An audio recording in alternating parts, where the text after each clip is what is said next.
আসসালামু আলাইকুম রহমতুল্লাহি ওয়া বারাকাতুহু।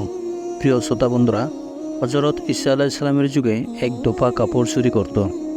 অতঃপর একদিন নবী হজরত ঈসা আলাইহিস সালাম এক গ্রামে গেলেন। গ্রামের লোকেরা ওনার কাছে অভিযোগ করল, হে আল্লাহর নবী, এই গ্রামে এমন এক দফা আছে যে কাপড় চুরি করে ও বদলে ফেলে। তার আচরণে আমরা সবাই অতিষ্ঠ। সে আমাদের খুবই কষ্ট দিয়েছে। এখন সে কাপড় ধৌত করতে গেছে।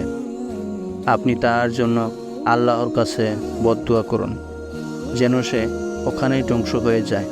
হযরত ঈসা আলাইহিস সালাম লোকদের কথা শুনে আবেদন গ্রহণ করলেন এবং আল্লাহর কাছে ফরিয়াদ করলেন, হে আল্লাহ, ওই জালিমকে হেদায়েত দান করুন এবং তার জন্য যা উত্তম বিচার হয় তা করুন।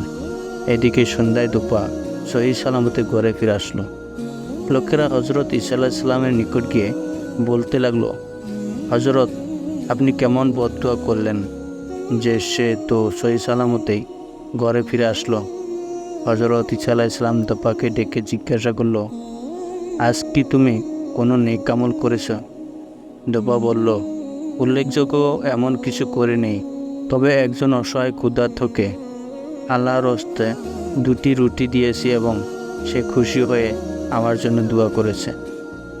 এই মুহূর্ত আল্লাহ তাআলা হজরত ঈসা আলাইহিস সালামের প্রতি ওহী নাযিল করলেন, হে আমার প্রিয় নবী, দোপার পুঁটলি খুলে দেখো। হজরত ঈসা আলাইহিস সালাম ওর পুঁটলিটি খুললেন।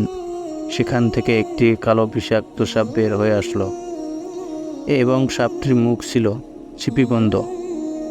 হজরত ঈসা আলাইহিস সালাম সাপকে লক্ষ্য করে বললেন, হে ক্ষতিকর প্রাণী, আল্লাহ তাআলা তোমাকে এই দোপাকে ক্ষতি করার জন্য প্রেরণ করেছিল, তুমি ওকে কেন রেহাই দিলে?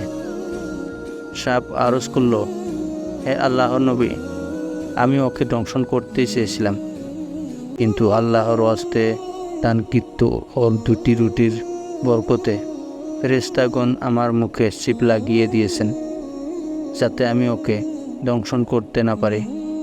হজরত ঈসা আলাইহিস সালাম দোপাকে বললেন, হে আল্লাহর বান্দা, আল্লাহ তাআলা তোমার বিগত জীবনের সব গুনাহ মাফ করে দিয়েছেন।